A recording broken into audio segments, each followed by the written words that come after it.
नमस्कार साथियों, आज हम पढ़ने वाले हैं हाइड्राइड, है ना। चलिए देखते हैं।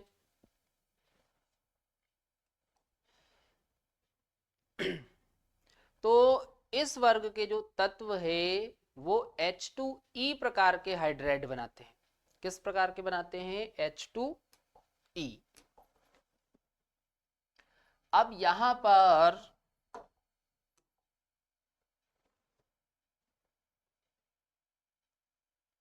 ये E की हम बात करें तो E इस समूह का आप कोई भी तत्व ले सकते हो, है ना। जैसे ऑक्सीजन ले लो, सल्फर, सेलेनियम, टेलुरियम, पोलोनियम, है ना। अब ये जो हाइड्राइड है ये कोवलेंट होते हैं। कैसे होते हैं? सह संयोजक कोवलेंट होते हैं। तो इनमें अपन कई सारी प्रॉपर्टी के ऑर्डर देखने वाले, जैसे बंध लंबाई हो गई, है ना, वियोजन एंथैल्पी हो गई, इनके सबके अपन एक एक करके ऑर्डर देखेंगे, है ना। चलो,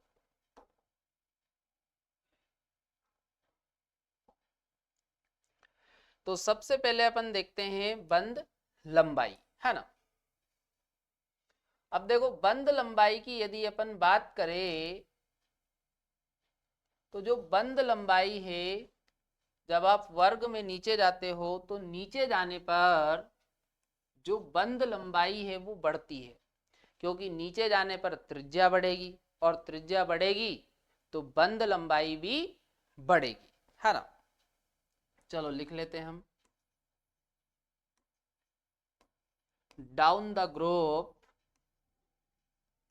समूह में नीचे जाने पर, है ना,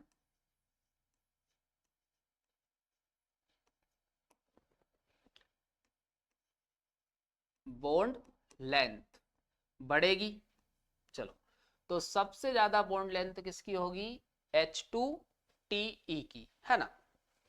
और सबसे कम बॉन्ड लेंथ होगी H2O में। चलो अगला देखो। अगला वियोजन एंथैल्पी या आप तापी स्थायित्व देख सकते हो, है ना। वियोजन एंथैल्पी या तापी स्थायित्व दोनों के जो ऑर्डर है वो सेम ही होते हैं, है ना। चलो देखो।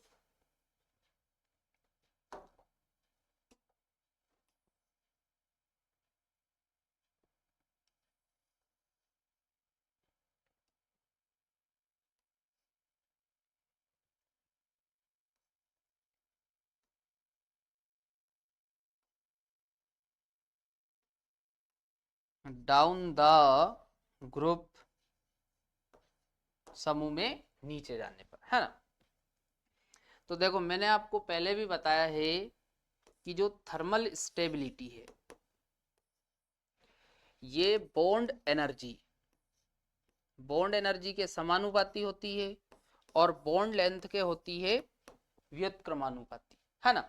अब हम समूह में नीचे जा रहे हैं तो सीधी सी बात है भाई, जो बॉन्ड लेंथ है, बॉन्ड लेंथ बढ़ रही है।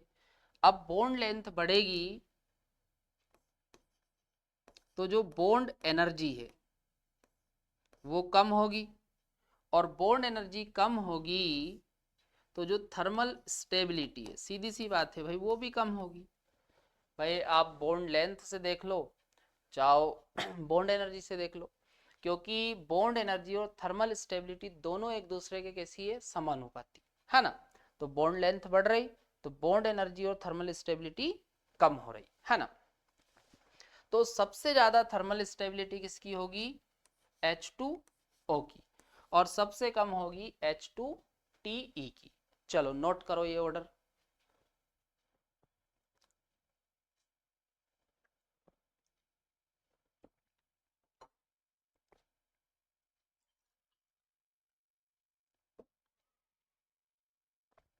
चलो अगला देखो।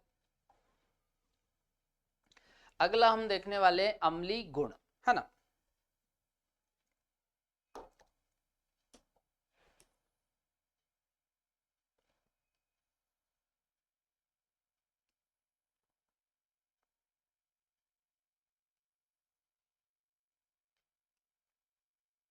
चलो,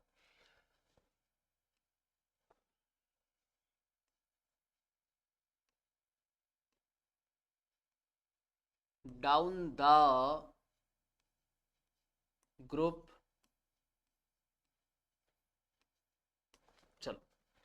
तो देखो जो अम्लीय गुण होता है, acidic nature, acidic nature directly proportional होता है बॉन्ड लेंथ के, है ना। बॉन्ड लेंथ के कैसा होता है, समानुपाती।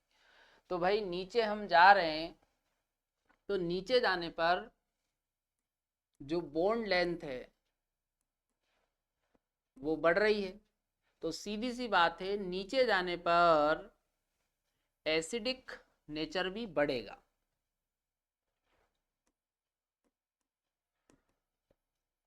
एसिडिक नेचर या फिर आप अम्लीय गुण बोल दो, है ना, ये भी बढ़ेगा। तो ऑर्डर ये बन जाएगा। चलो अगला, अगला है अपचायक गुण, है ना। रिड्यूसिंग नेचर या रिड्यूसिंग प्रॉपर्टी आप बोल सकते हो, है ना।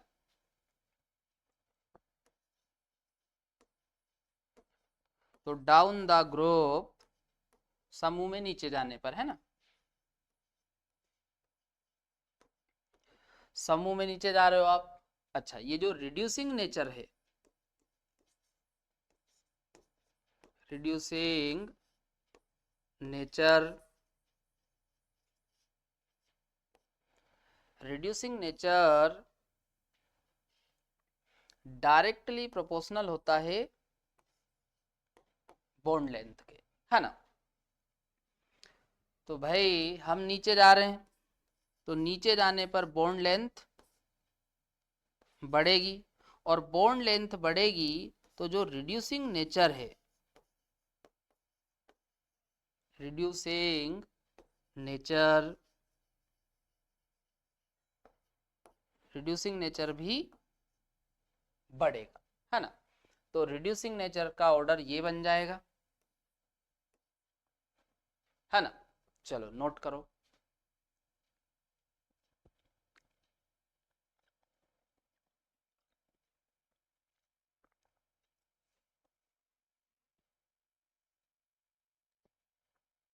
कर लिया नोट। चलो आगे देखो, और ऑर्डर देखते हैं। अगला है बॉन्ड एंगल, है ना।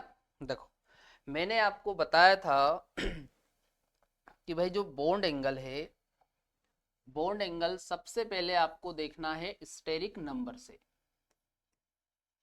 जो बॉन्ड एंगल है वो स्टेरिक नंबर के होता है व्युत्क्रमानुपाती। स्टेरिक नंबर के कैसा होता है, व्युत्क्रमानुपाती। तो यदि आप इनमें स्टेरिक नंबर निकालोगे तो इनमें सभी में स्टेरिक नंबर आएगा 4, और स्टेरिक नंबर जब 4 आता है तो हाइब्रिडाइजेशन आ जाता है sp3, है ना। तो स्टेरिक नंबर सेम हो गया। अगला, जब स्टेरिक नंबर सेम आ जाए तो फिर हमें लोन पेयर देखना रहेगा। तो जो बॉन्ड एंगल है वो लोन पेयर के भी होता व्युत्क्रमानुपाती। नंबर ऑफ लोन पेयर कर लेते, है ना। मतलब जिसमें लोन पेयर ज्यादा होगा, लोन पेयर की संख्या जिसमें ज्यादा होगी उसमें बॉन्ड एंगल कम होगा। और इसी प्रकार से आप देखो संबंध स्टेरिक नंबर के साथ बन रहा, जिसमें स्टेरिक नंबर ज्यादा होगा उसमें बॉन्ड एंगल कम होगा, पर स्टेरिक नंबर समान आ गया। तो फिर हमने क्या देखा, लोन पेयर की संख्या। तो इनमें यदि आप लोन पेयर देखोगे तो इनमें लोन पेयर भी आपको दो दो लोन पेयर मिलेंगे,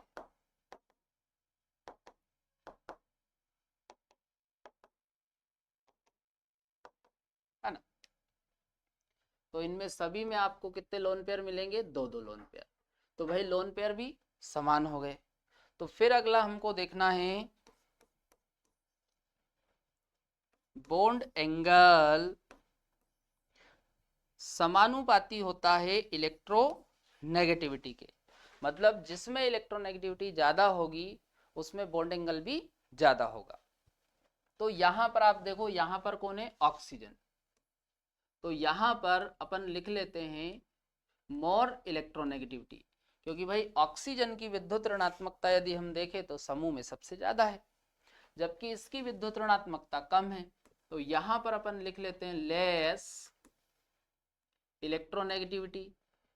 तो भाई यहां पर इलेक्ट्रोनेगेटिविटी कम है, तो सीधी सी बात है जो बॉन्ड एंगल है वो भी कैसा होगा, कम, लेस बॉन्ड एंगल।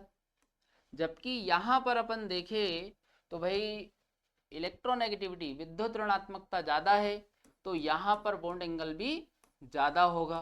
तो यहां पर अपन लिख लेते हैं मोर बॉन्ड एंगल, है ना। तो बॉन्ड एंगल का ये ऑर्डर बन जाएगा। समूह में नीचे जाओगे तो जो बॉन्ड एंगल है वो घटेगा, है ना। चलो नोट करो इसे पूरा।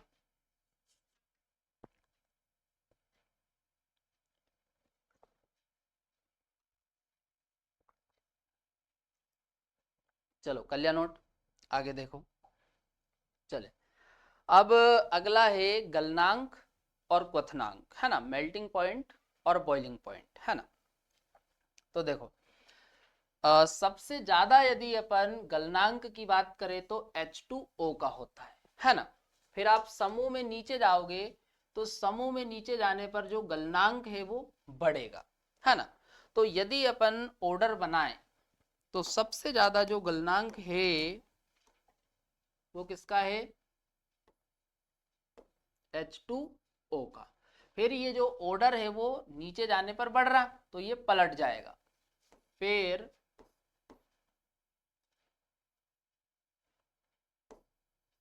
H2TE, इससे कम H2SE, और सबसे कम आएगा H2S का, है ना। ये ऑर्डर बनेगा, ध्यान रखना, बहुत बार एग्जाम में पूछा जाता है। यहां पर भी सेम वैसा ही होगा, सबसे ज्यादा क्वथनांक H2O का, और फिर नीचे आप जाओगे तो जो क्वथनांक है वो बढ़ेगा। तो यहां भी पलट दो आप,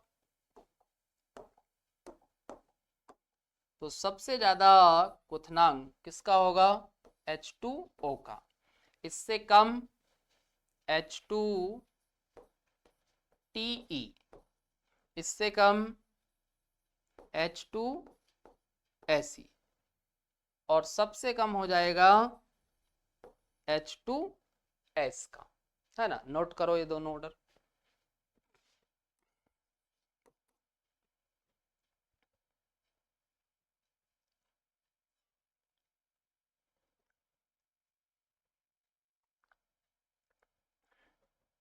चलो कर लिया नोट। अगला हम पढ़ने वाले हैं ऑक्सीजन के प्रति क्रियाशीलता, है ना।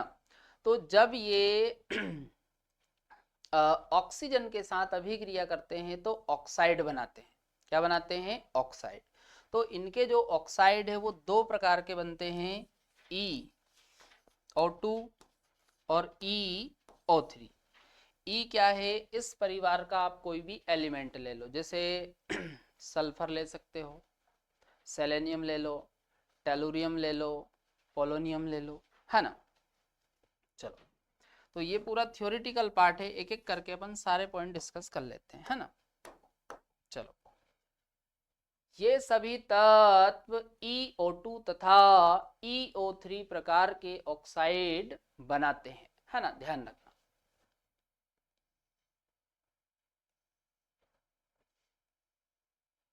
चलो अगला देखो, ओजोन तथा सल्फर डाइऑक्साइड गैस है, जबकि सिलीनियम डाइऑक्साइड एक ठोस है, ध्यान रखना। ये जो O3 है ये क्या है, ओजोन, है ना। और SO2 इसको क्या बोलेंगे, सल्फर डाइऑक्साइड, है ना।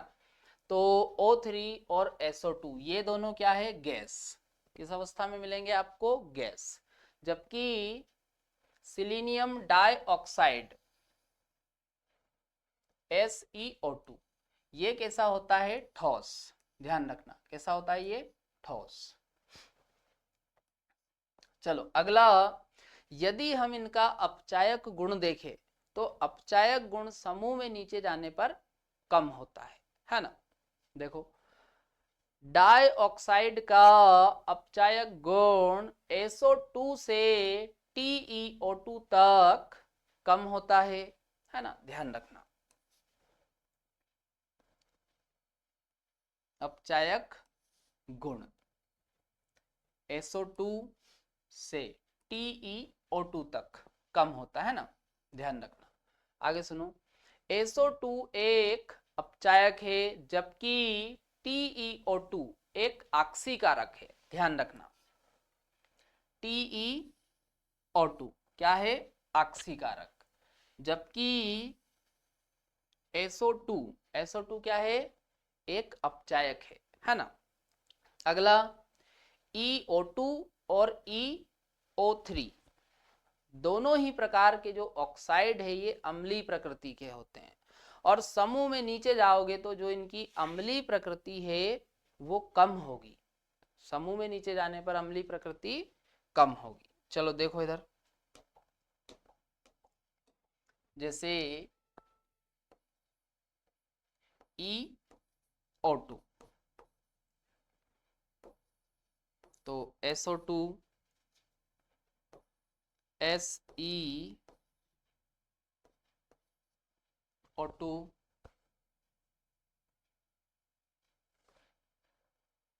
और TeO2।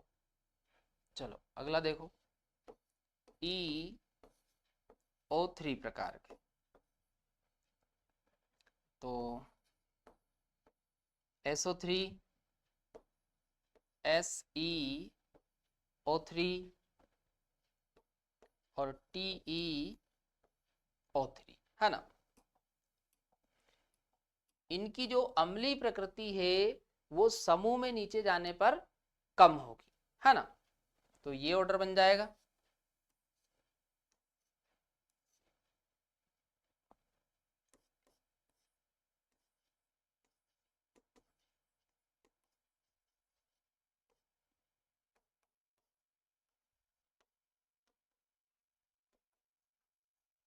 एसिडिटी है ना।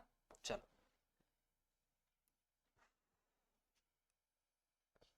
चलो नोट करो ये पूरा।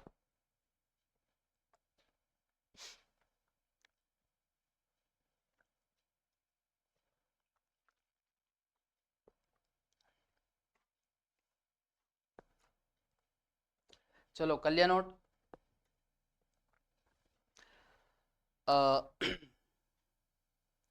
अगला अपन देखने वाले हैं हेलोजन के प्रति क्रियाशीलता, है ना।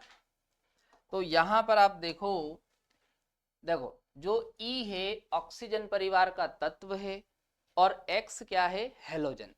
X क्या है, हेलोजन। तो यहां पर आप देखो कितने हेलोजन है, 6।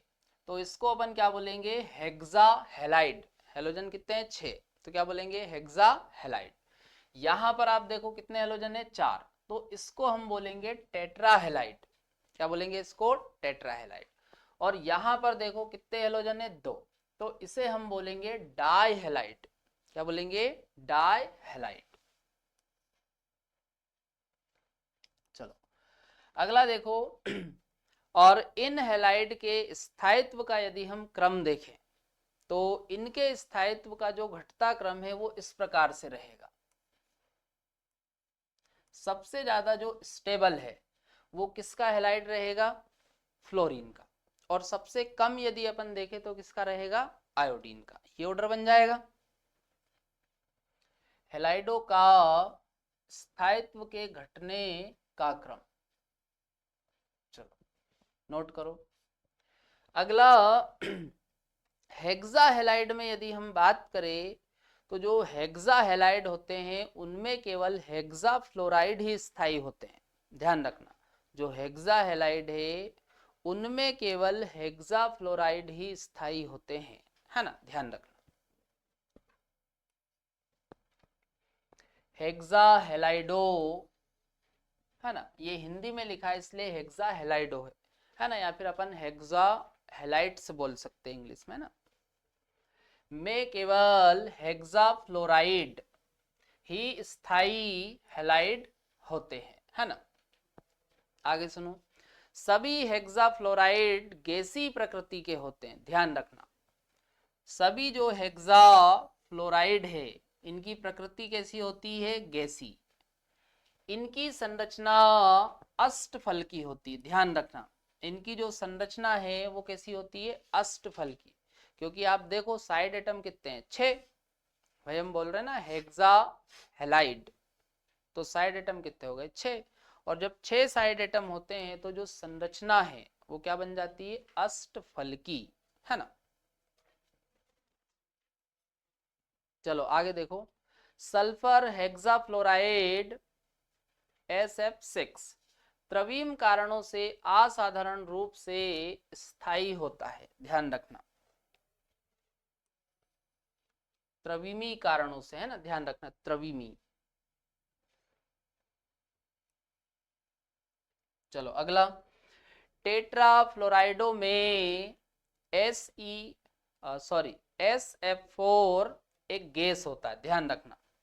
SF4 ये आपको किस अवस्था में मिलता है, गैस। जबकि SeF4 ये आपको किस अवस्था में मिलेगा, द्रव। जबकि TeF4 ये आपको ठोस अवस्था में मिलेगा। किस अवस्था में मिलेगा आपको, ठोस। और यदि इन पे आप हाइब्रिडाइजेशन निकालोगे तो हाइब्रिडाइजेशन आ जाएगा sp3d। ये हाइब्रिडाइजेशन वगैरह कैसे निकालते हैं हमने केमिकल बॉन्डिंग में पूरा डिटेल में पढ़ा हुआ है। चलो आगे, और इनकी यदि हम संरचना देखें तो इनकी जो संरचना है वो त्रिकोणीय द्विपिरामिडी होगी। कैसी होगी, त्रिकोणीय द्विपिरामिडी। चलो नोट करो ये सारे पॉइंट।